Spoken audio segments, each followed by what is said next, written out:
Welcome to another episode of the Robyn Engelson Podcast. I'm so excited, you guys, today listening. I have a special guest in store for you today. Her name is Cira, and she is a dedicated financial advisor specializing in guided self-made executives, successful professionals, and entrepreneurs through their financial journeys. Welcome, Cira. Well, thank you for having me. I'm so excited to be here.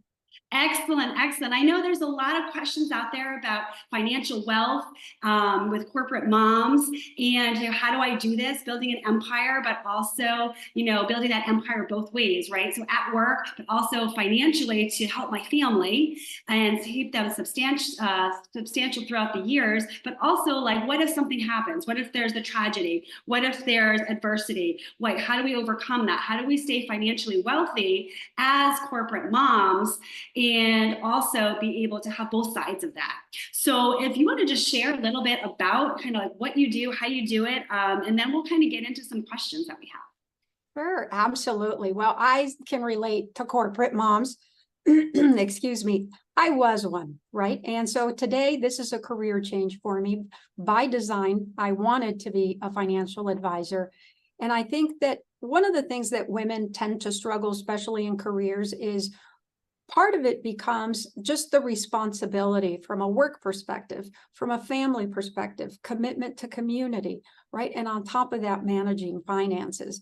So I think if women were to take a step back and take a look at the bigger financial picture, I think they would realize that maybe they don't have to do it all alone, becomes the key message, right? A lot of us tend to be warriors and maybe go it alone individuals, but in reality, it does take a support network to ultimately get you to where you want to be. And that tends to be my number one piece of advice for women is, listen, you don't have to be the expert. You just have to be smart enough to know that you want to partner with the right expert. Absolutely. And I just want to interrupt on there because I think that's the case in everything in life. So, if you want to get results with nutrition and you don't know about nutrition because you're a corporate mom that specializes in the tech field, then hire the expert that knows nutrition. It's like you go to a mechanic to get your car fixed because they're the expert, not you, right? So, and I think when we go ahead and surround ourselves with our weaknesses through the networking process, that elevates us to the next level. Would you agree, Cira? Oh, 100%. Absolutely. Right. And so I, as an individual, and I'll just relate it back to me, but I, during my corporate career, decided that I need help with my finances. And that's when I started the search to work with a professional, like a financial advisor. And that's how I started really my journey in terms of gaining financial stability, not just for me, but for my family, right? To be able to. For sure. And, I think that's so common in so many things because people want financial wealth, right? Corporate moms want financial wealth, but it's like, how do we do it? We're rising the corporate ladder. We have intense workloads. We have a family at home. We're literally just making it through the day. But again, going back to surrounding ourselves with the experts that are our weaknesses, like a financial advisor like yourself, Cira, we are able to enable ourselves to have that financial wealth and overcome so many of the obstacles that are in the finance world that we may not know, or that we need that expert to help guide us through. Because, so many of us are warriors, right? I take it back to my journey where I'm a Hashimoto's warrior. And I know there's a lot of other autoimmune warriors out there, and other warriors in different categories, if you will. And that means that we've overcome the struggle, we've overcome adversity, and we know how to do it. So but in that same scenario, we also need to understand that as a warrior, we don't have to do anything alone, right? And to your point where the whole financial picture really allows us to look at that from that standpoint. And yeah, we can be a warrior, but we can also allow other people to help us, which I think sometimes is hard to let people in. So if you want to touch on, like, what is your feeling on that, working with warriors, or and allowing people to come in, because you did mention that you're one of the key points is the support network. Yes. Well, here's kind of my initial thoughts on that, Robyn, is there's a lot of guilt when you're a successful professional, and the sense that you kind of have to know it all, right? And you can't show weakness. And something around finances, people feel like they just should know these things, when in reality, most of us came from households where maybe finances weren't even discussed. So the first thing that I tell my clients is, listen, there is no bad question, right? And part of my role as a financial advisor is to help educate, right? To provide you enough information so that you feel comfortable making some of these financial decisions. So what I like to do is create a safe space where ask me whatever question you want to ask me about money. The things that you ask yourself in your mind, but you never say out loud, right? Especially if you're in a room full of women or men, I'm sorry, in a room full of men.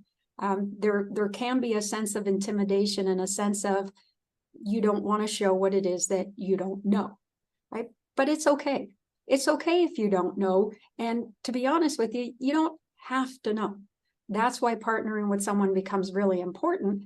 And if you partner with the right person, it really will bring you peace of mind, because at the end of the day, there's already too much on our plates. We're already too concerned about everything, right? And the whole notion of how am I going to pay my bills, or do I have enough to send my kids to college, or whatever that financial concern is, right? We can help alleviate that. We bring you peace of mind. And that's such a cornerstone to just being overall healthy and a sense of well-being. Absolutely, and 100%, because you made some points here that I just want to touch on. So finances is not discussed. That's typical, I think, in most families, right? You don't talk about the money, when in reality, it's like that's what's providing for you, and that's why you have everything that you have, right? So I think there's a conversation there on another episode, perhaps, of breaking that barrier and breaking the silence of talking about money. And as an adult, it's kind of hush hush as well. Why would you post something on social media about money and how much you make, or why, or investing in yourself? And I think that when we actually, I don't think, I know for a fact in my experience, that when we actually talk about it, other people want to talk about it too. They just don't know how to, or they have that fear behind it, right? But fear is a made up story in our head that we start to believe. So if we start breaking the barriers and breaking that fear, then we can have the conversation about money. And talking about money is going to put that out to the universe. And so you're going to attract more abundance in money, as well as other things in your life, such as health, because health is wealth. And so being wealthy doesn't necessarily mean that you have millions and millions of dollars. Being wealthy means you have experts that are helping you invest properly, right? And so you can have the number that you want, but also it means that you're healthy and you're able to talk about these conversations and have that conversation without the fear, behind the glass, behind the mirror. And you also mentioned something, a lot of people say things to themselves, but not out loud. That is 100% spot on, Cira. 100%. Do it. All the time. It's like when I work with clients and I'm talking to them about certain things and figuring out what's going on and why they have this barrier, why they haven't been able to lose weight, why they can't change their mindset. It always comes down to they've said it to themselves, but they're afraid to say it out loud. Like, what if someone hears me? I mean, that would be amazing if someone heard you, right? But it's being able to have that peace of mind, like you said, and shift your mindset as a model of positive change so we can have these conversations, which are so important to your healthy mindset and growth as a human. So tell me a little bit about the mindset. Let's talk about mindset for a sec. You say something that I read on your posts about humanizing investing. And I'm so curious because I find that it's completely appealing and it caught my eye. So I'm sure it catches a lot of other people's eyes as well. So how would you explain, or will you explain, what humanizing investing means to our listeners? Sure.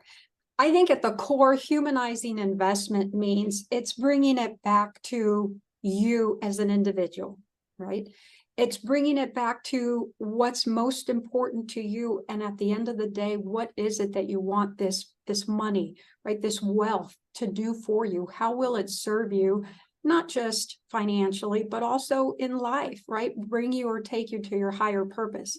So this whole idea of humanizing finance really is centered around the individual and customization, and taking it back to a level where that individual feels really comfortable with the conversation, the topics, right? Everything that's being addressed. So for me, that's the element of humanizing it, is making it personal to what's most important to you, taking that and then creating customized strategies to help you achieve whatever those financial goals, which ultimately ladder up to your higher purpose and this whole better life, right, for you.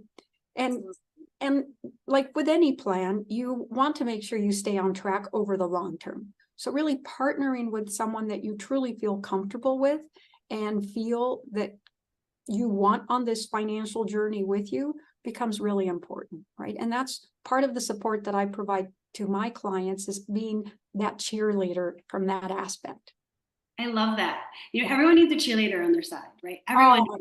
And most people don't even get a compliment during the day. So being that cheerleader for them and keeping them going, keeping them on track and educating them is key. It's key to success. It's key to life. It's key to helping people when you have those that support network. And what you said about humanizing investing, it's about you, right? Like, it's about you and personalizing it and having a customization to you and what you're comfortable with.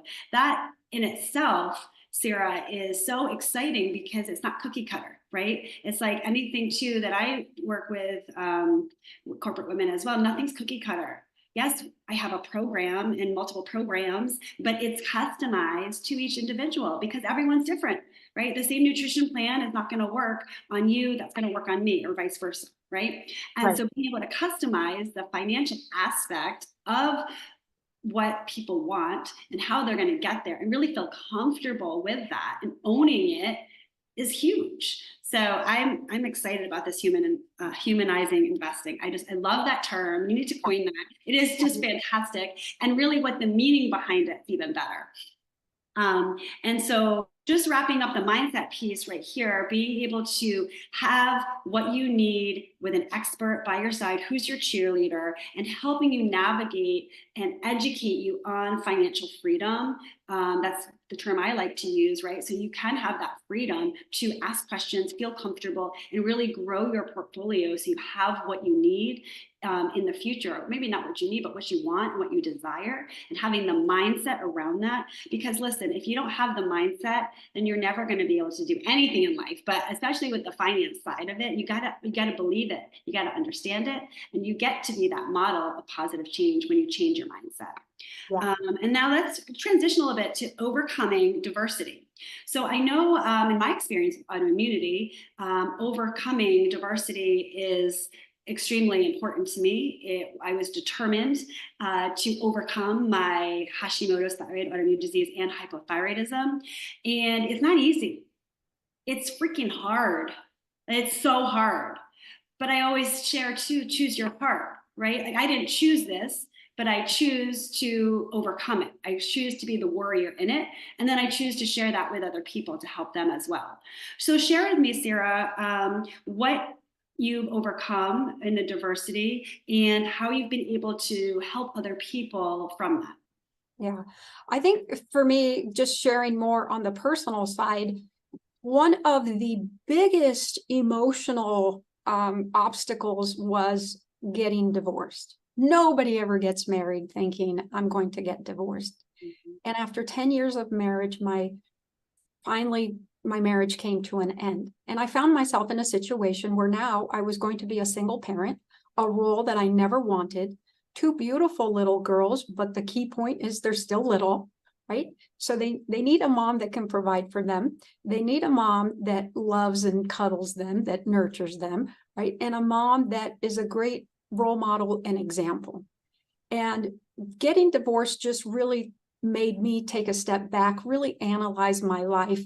And in the oddest way, it helped me get clear on truly what was most important to me in a way that I never really had before.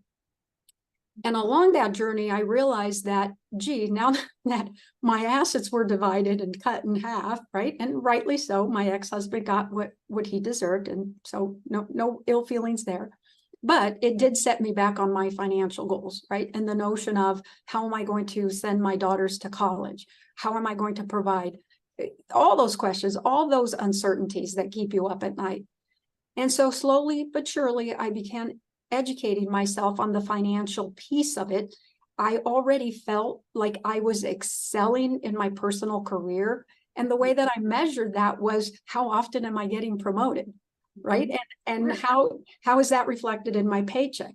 So as long as I knew that I was making more money year over year, and that there were promotions in sight for me, getting me to the executive level that I wanted to be, I felt good from a career perspective. It was the financial and single parenting piece that really was a little more scary for me. So the way I got a hold of my finances was truly to start educating myself, and then realizing that I'm working full time and I'm a mom. And so my time is precious. Where am I going to put time? Am I going to research a stock, or am I going to read a story to my kids, right, at bedtime? And that was it's not a difficult decision. It's an easy decision. But at the same time, there's guilt whichever way you decide, right? If you pick the finances, you're guilty because you're not reading to your kids. If you're reading to your kids, you're thinking, darn, I should have been looking at that investment. Whatever that challenge is for you, but dealing with the guilt aspect of it, that was certainly very challenging. But eventually I came to the realization of, I can't do this on my own, right? And so that's when I went out and I found a professional that could help me with my finances and bring me that peace of mind. And it was wonderful, because what it did for me is it gave me a roadmap. I could see what this path looked like, where it ended, where it was going to take me.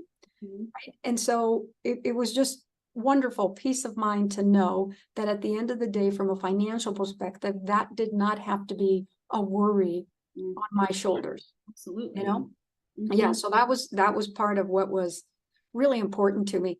And again, a blessing in disguise, right? Certainly don't want to put your family, kids through divorce, but if it had to happen, it has brought me some real life realizations that I never would have come to without facing that challenge.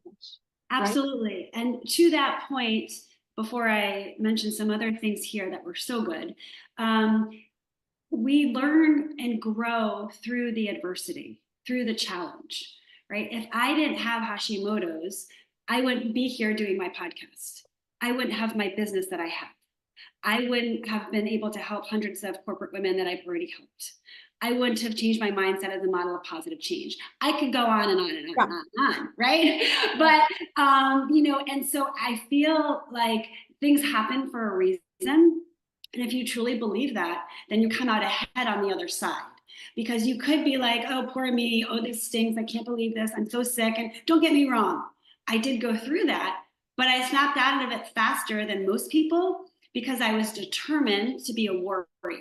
I was determined to change my mindset as a model of positive change.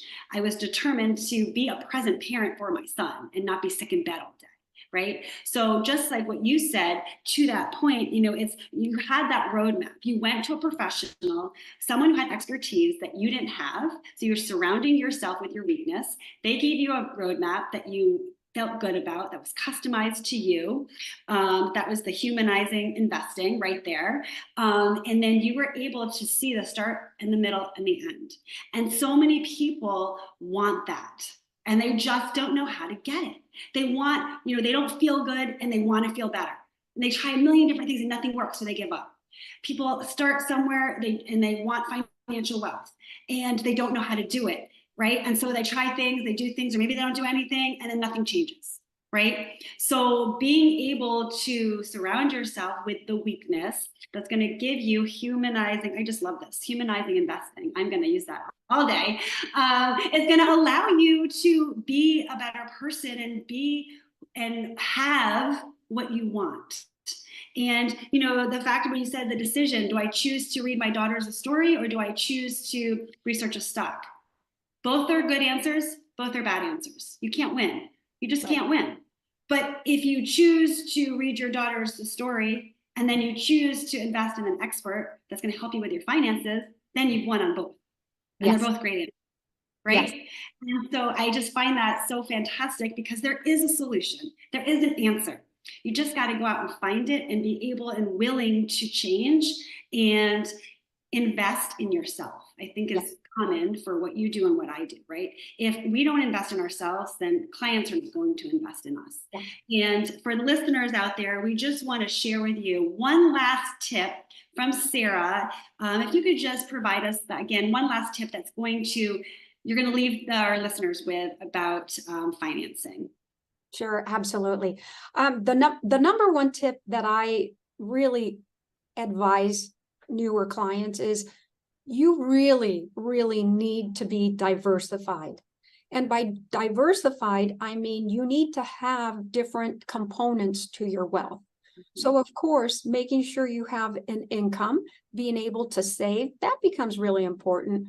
But at the same time, finding employment that offers you equity in that particular employer also becomes one wealth building type of advice that if you're able to land a position like that, it can be life-changing for you, right? I had a client as an example, and she worked for a nonprofit. There is nothing wrong with a nonprofit. She absolutely loved her job. The challenge was this particular nonprofit didn't provide even employee benefits like a 401k, right? And so part of my responsibility to her was to help guide her and to say, listen, let's find you another job that you're going to like, where you can contribute and change the world in a way that really fills your heart.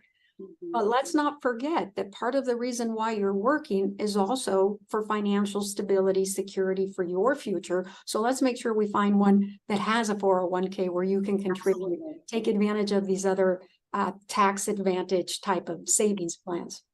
So that's right. That becomes part of it. But the key, and I love that you said this, is also just the mindset of abundance, the mindset of, yes, I can do it. Yes, I can save. Yes, right, I'm going to achieve whatever it is that I set my mind to. Absolutely. Yeah. 100%, because what you focus on grows. Correct. So beyond being well diversified, it also means making sure that you are making smart decisions and making your money work as hard as it possibly can for you, right? And because you likely already have a full-time job, that's where it becomes important to seek that expertise. Have that position on your team be the tackle, right? Be the defense. Take care of it all for you, right? Absolutely. And then again, you're surrounding yourself with your weakness that's going to allow you to elevate and be everything and anything that you want to be in your lifetime. Absolutely. So Cira, how can people reach out to you or contact you if they have financial questions? Oh, absolutely. So they can find me on LinkedIn. Just search under Cira Forbes, and you spell my first name C-I-R-A. It is a little different. But that was my mom's choice, not mine. Right. And we all have to live with that choice.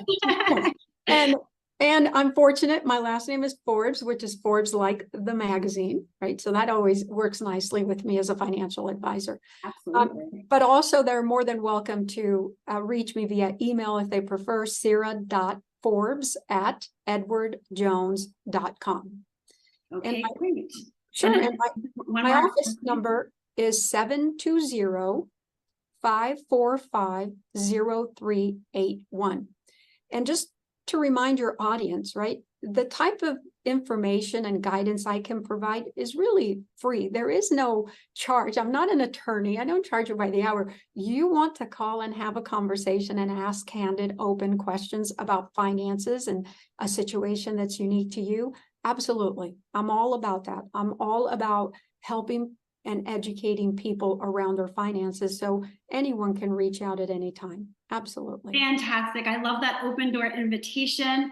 And for all of our listeners out there, let us know what you think. We're going to put down in the show notes all of Cira's contact information and some notes about the show, but let us know what you think. We'd love to hear from you, and we're excited for your feedback. Thanks again, Cira. Appreciate your time today. Have a wonderful day.